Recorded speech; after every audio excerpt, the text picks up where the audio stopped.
Everyone, welcome to the latest Huddle. I am greeting you from my empty garage, and it's empty because this morning I dropped off my car at maximum PSI to get it corner balanced. I actually did film an intro video on my way down there, but it turns out I grabbed the wrong microphone for the job and I got a lot of static. We're gonna have a pretty busy day, so I'm redoing it now real quick. But while at the shop, and you'll see that clip coming up in a couple of seconds, I met the co-owner of Maximum PSI, who walked me through the shop's F80 M3, which is actually the world's fastest F80 BMW M3. He did a quarter mile at 9.3 seconds and 156 miles an hour. So it's really a hell of an F80. So you'll get to take a look at that. But before we get there, I just want to sum up the month. It's been a very busy month. I did the headlamps, which turned out amazing. A lot of you gave me positive feedback on it. I upgraded, or some say downgraded, the wheels. I went from my 20-666 to the 19-inch 437M wheels. And I've got to say, I love it. They're so much easier to clean. They go better with the black accents of the car, and the ride quality is a lot better. I obviously installed the M Performance suspension, and I'm very happy with that decision. I will do a quick video later on how the car drives, but in a nutshell, it's a very noticeable difference between just the springs and these M Performance. Essentially, they are almost also springs on the same shocks, but the car behaves slightly different. The rebound feels a lot more controlled with this new suspension, and it just feels a lot more comfortable. There was also some Volvo content. Yes, I picked up an XC90 from my wife, and I wired obviously a radar detector and a dash cam, so I did a quick clip on that. I hope you all enjoyed it. But anyways, let's get to the Maximum PSI montage. Oh, and what's up, Trevor? You know who you are.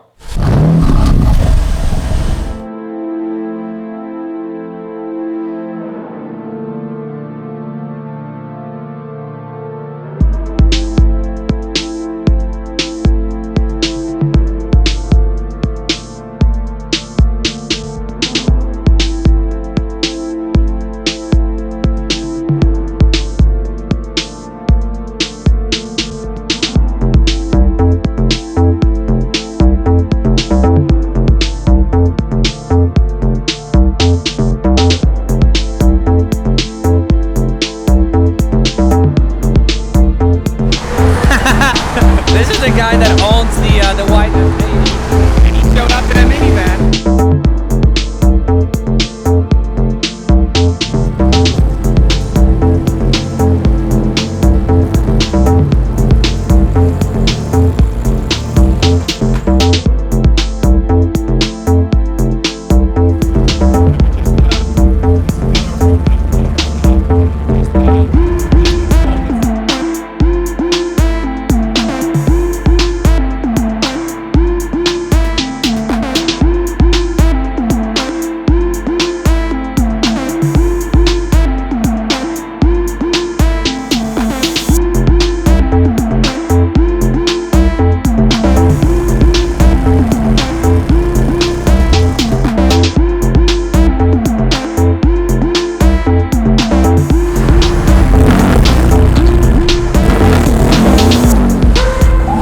His attempt at a burnout.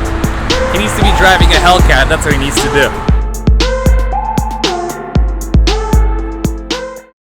And now I'm here with Mike from Maximum PSI, who's one of the co-owners of the shop, and we are standing actually in front of the fastest F80 quarter mile car in the world.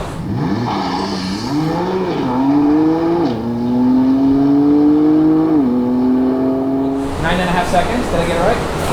9.3. 9.3. Yeah. So, Mike, can you tell us more about the car? What you've done to it so far, and what's planned for the future? Up to this point, we kind of pushed it with the stock motor, got it up into like the 700 wheel horsepower range, ran into crank hub failure, which is a common thing with these cars.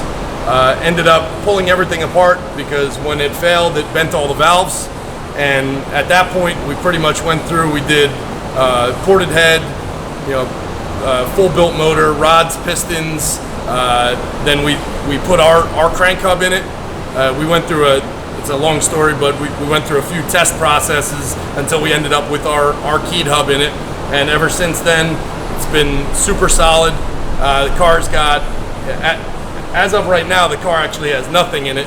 It's in our storage side of the shop because we actually just pulled it apart to change to a new setup. But prior to that, the car had pretty much our full built motor package. Ported head, pistons, rods, Dodson clutches, pure stage 2 plus turbos. It's running full E85 with basically the Fuel It stage 4 fuel system. Had evolution of speed intercooler and intake. We've had it at the track for a ton of runs now.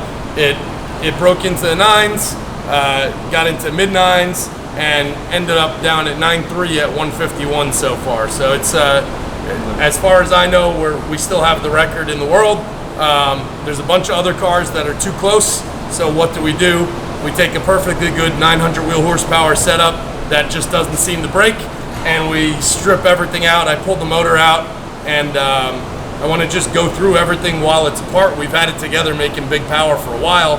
So we have a full dock race twin turbo setup that we're putting on, and we're going to try and see if we can get the car up into like the 1300 wheel horsepower range. One of the reasons why the car is so reliable and it doesn't break is because of their innovative keyed crank-up solutions. Yeah, there are a couple of solutions on the market. This is by far the best that I've heard of so far. And as you can tell, 900 horsepower, the fastest F80 in the world, and it held up. Yeah, this is typically the weakest point, right? We've got about 250 keyed hubs out there on the market at the moment. We also have them in cars that made more power than this too.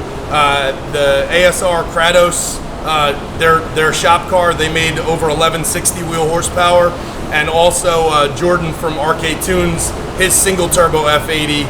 That also surpassed 1160. 250 crank hubs out there. I think we're gonna have 250 first going into my car very soon. So stay tuned for that. Now, can we? You put a secret motor in there, right? Oh yeah. We gotta brush the cobwebs off probably, because anything that sits over here for more than a minute. There we go. It's actually right now one Polska power right now. There we go. Awesome. That's gonna be the thumbnail for the video. There you go. If you've never seen an F80 without an engine, this is what it looks like.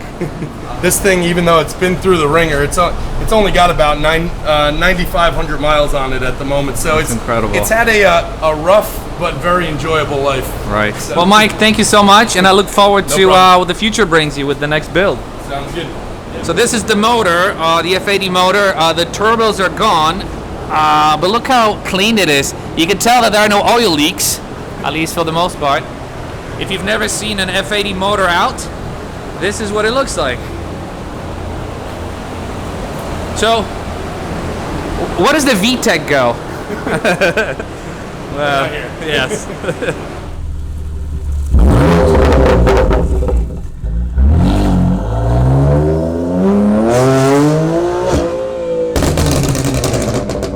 That was my buddy Ray. He dropped me off. Now the waiting begins. I'm supposed to have the car by the end of the day, but the shop is actually really busy, and they are a bit understaffed. Some people called out. So if not today, I'm gonna have it back early next week. I just got a word from Max PSI that my car is done, so I'm gonna hop in an Uber. Well, not this one. There's another one that's coming to pick me up, and we're gonna go get the car. Hi, Pedro.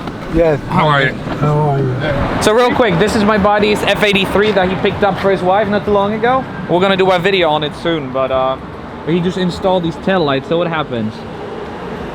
So okay, so these don't light up when you brake. Yeah. So they just have to be coated. Yeah, they have to be coated. All right, got it. And what better place to coat than this place? Before we get in there, check this out. Not only does he have my set of mud flaps, but if you look under,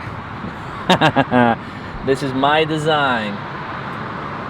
That is one fat tire. Mickey Thompson, 305 35 19 on a stock rim and no spacers. Crazy. This is something you don't see often. An M4 with a crazy sound system. Okay, here's my baby right there, getting alignment done.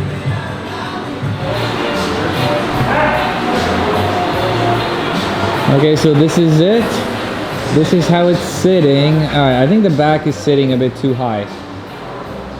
Yeah, okay. Yeah, the back is sitting way too high. I hope they raised it up and it just needs to settle. But I don't know. I wanted the car to be evened out, but it's just sitting slightly too high in the back. Yeah.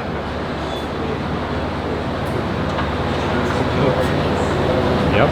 I think we finally got it to a height that's acceptable. Although I have a feeling when I get home, I'm probably gonna do some adjustments. Sorry.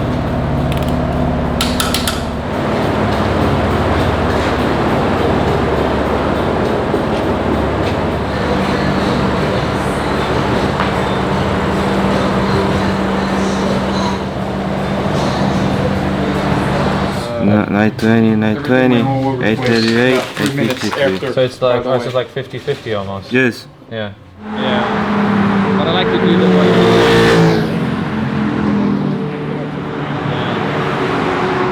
This one, because they were calling. All right, so I just got out of the shop, and what do you guys think? This is a fantastic shop. I really like it, but I don't know if I'm very happy with the car height. It's not really what I had in mind. I feel like it's just sitting a bit too high. I'm gonna bring it home and see what it looks like in my driveway, so I can have a bit of a comparison. But I don't know. I think overall the car is raised too high, but the alignment is looking good. The front camber is -1.9. Rear camber is dead even 1.8. Toe is 4.14, so that's good. And then everything else. I mean, everything else is in the green. I'm gonna set this aside over here. They have some photos of the car in the shop. And again, this is the alignment sheet before and after. So we're gonna put it down here. The car is definitely not gonna drive any differently, no question about it. So I'm not even gonna talk about any impressions. But the main concern for me now is the height. I'm just let's see what happens when I get home. Will I have to adjust the height? Maybe, maybe not. Why did I mess with it in the first place? Damn it. I should have just gotten alignment done and that's it. Okay, from a driving perspective, I've got to say, my alignment must have been way out of whack because, or maybe it's just corner balancing. The car actually feels a lot better. It's funny. You feel it as soon as you turn the wheel. I really did not expect to feel any difference whatsoever, but it seems like there's a bit of a difference. When I first took a sharper turn at faster speeds, just before I got on the highway, I felt it, and it's just a weird feeling. I was not expecting it. The car tracks straight. So that's good. Interesting. I had no expectation of this happening whatsoever. And on that note, I wanted to thank Maximum PSI for taking me in today and doing the work for me. The whole ride height thing is not their fault. Maybe I should have been more clear, or I should have been there with them all day just to tell them exactly how high or how low the car should be. But if I'm really not happy with it, once I get home, I'm just gonna, obviously, as you know me, take matters into my own hands and do the adjustment myself. Anyways, on that terrible disappointment, it's time to end. Ooh, I heard that somewhere. Thank you very much for watching, and I'll see you next week. Good night!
This is completely gonna throw off my corner balancing. So there goes a couple of $100, but I just couldn't live with that ride height. So I'm adjusting it to go down 3/4 of an inch in the back, 1/2 an inch in the front. Maybe if I do that, for the most part, corner balancing is not gonna be upset too much. The alignment, just the camber is gonna be changed. And then luckily I've got my helper here with me. Right, Violet? Not the screwdriver, but the car. No screwdriver by the car, please. No? No, no, no, no, no, no, no, no, no, no, no. No. Okay, and we are done. This is the ride height I was looking for. Check this out. Took me 30 minutes to adjust it. The front and back are all the same. They're sitting nice and not high, but also not low. This is the perfect ride height. This is what I wanted from the very beginning. And again, nothing against Max PSI. I know those guys do an awesome job. It's just maybe I should have been more vocal and more clear about how about the ride height and how high or how low I want the car to be. They still perfectly leveled it. They still corner balanced it. They still aligned it, but the car was just sitting a bit too high. So now it's sitting perfectly just the way I wanted it to sit. And that's how I'm gonna leave it. So thank you very much for watching. And I will see you in the next video. Bye.